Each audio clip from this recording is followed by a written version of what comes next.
Okay, today is why I want to talk about why the free market is the only system that promotes individual freedom.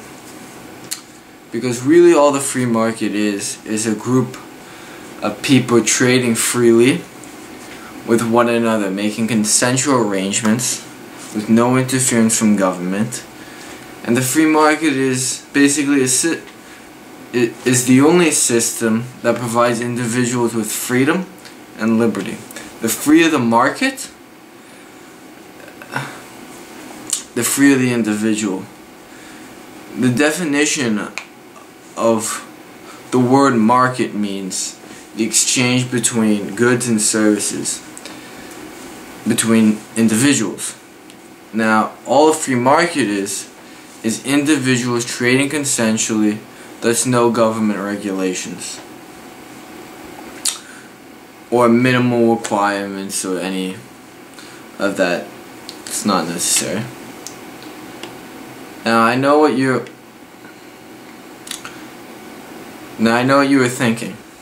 We need government to regulate these things, to make sure our restaurants are clean, our buildings undergo some sort of test to make sure they're sound and our work environment is safe. But why this whole theory is wrong is because it is the individual's best interest to take care of himself, and as a collective for every individual to take care of themselves the best. So with that said,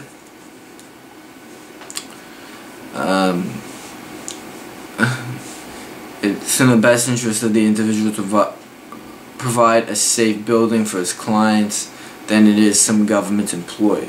It is the businessman who profits from it, as well as it's in the best interest of the tenant to get a good, cheap, comfortable apartment unit fit to their needs rather than any other person. So why do you need the government to interfere in these transactions? It doesn't make sense.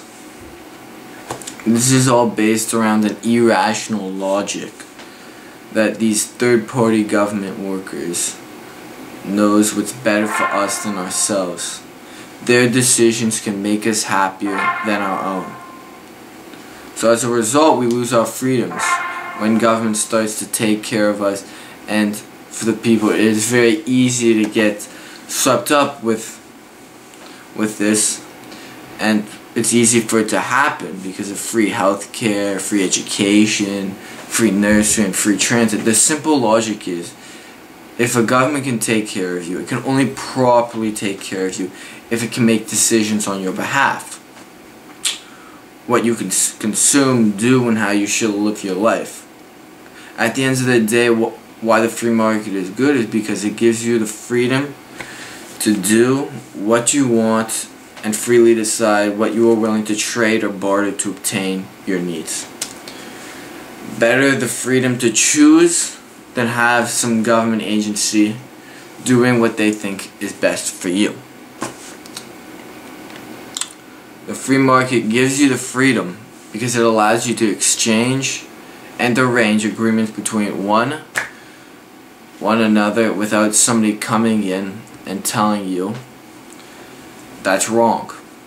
Another thing to think about is, if all your arrangements are free, then the only arrangements of trade you would consent to is an agreement that would benefit both parties. Because if you're trading and decisions are voluntary, then you would only make decisions that benefit yourself. For example, a person needs a worker to stock shelves at the grocery store, so he hires them, working at a wage of $3. This transaction of labor only happens because both people feel like they're benefiting from this transaction. Now this example is an example of how the free market works.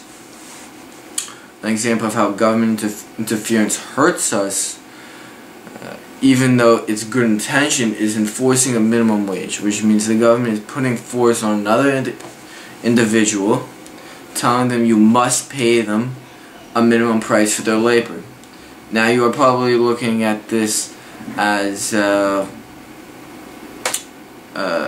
these circumstances really simplistically and saying, well, that is good. Now the worker is getting more money, treated better, in a safer environment. In reality, it's not, because what if the laborer's efforts does not produce $10 worth of work, or what if the worker was willing to give up a worse environment for higher pay, or whatever the case may be.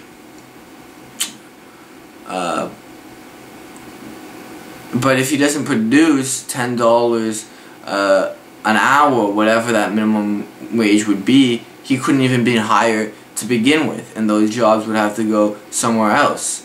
So it's really this two decisions that they're being, or a few decisions they're being left with, but one is better than the other, and we're not allowing them by taking away their freedoms. Also, it doesn't allow people to compete, which is the fundamentals of the free market, a voluntary exchange between two or more people. If it is not consensual, there is force being put upon people. A metaphor could be the employer is the consumer and the worker is a crate of oranges. Would you want to be forced to pay a higher price for the oranges, or would you want to pay the cheapest price possible? Because you know, you want a competition. Now, how does the market directly relate to personal happiness? It's because the free market is the only system that allows people liberty over their own lives, and therefore the capability to pursue their own objectives. If you're able to be free and do what makes you content, then you will be happy. So why do certain countries not have a free economy, essentially, for free people? It is because the people of such countries have been seduced with the comfort of someone else taking care of them. It sounds nice, doesn't it? Someone else making sure you have a job and health care and an education and a shelter. As a great man once said, and very true he was, a government big enough to give you everything you want is strong enough to take everything you have. That was Thomas Jefferson. Very intellectual. As well, when the government tries to provide us a service, for example, just out of the blue, healthcare, which is a touchy issue, obviously, as it does in Canada, the employer of the doctor, or high regulations and government interferences in the States or wherever else,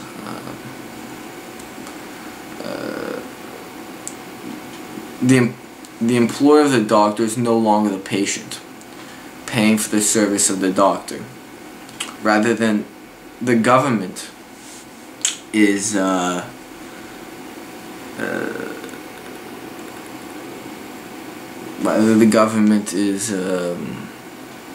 paying the doctor. Thus the doctor is no longer the employee of the patient, but by the government. Now, instead of meeting the needs of the patient, the doctor is forced to meet the needs of the government.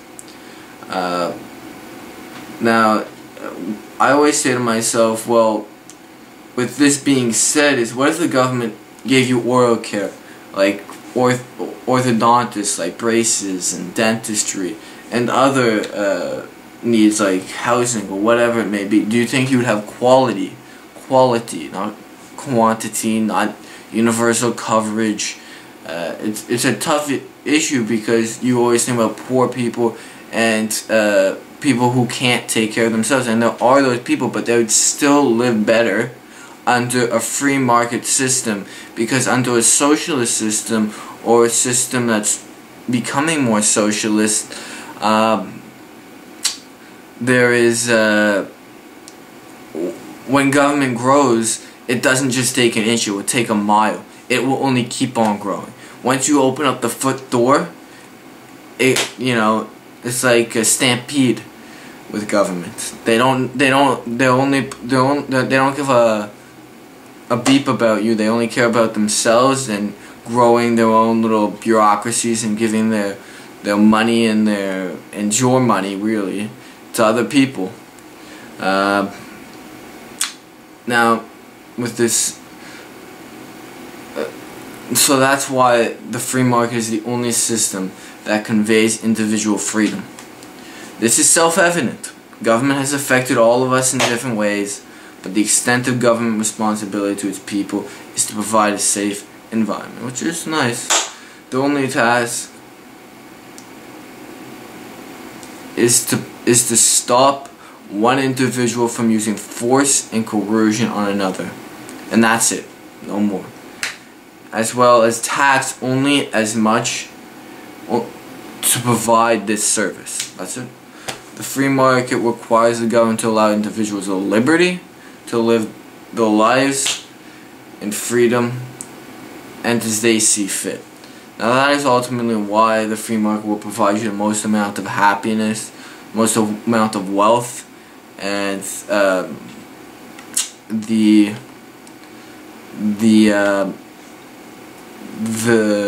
best standard of living. Milton Friedman once said, "A society that puts equality before freedom will get neither. A society that puts freedom before equality will get a high degree of both." And he was right on that.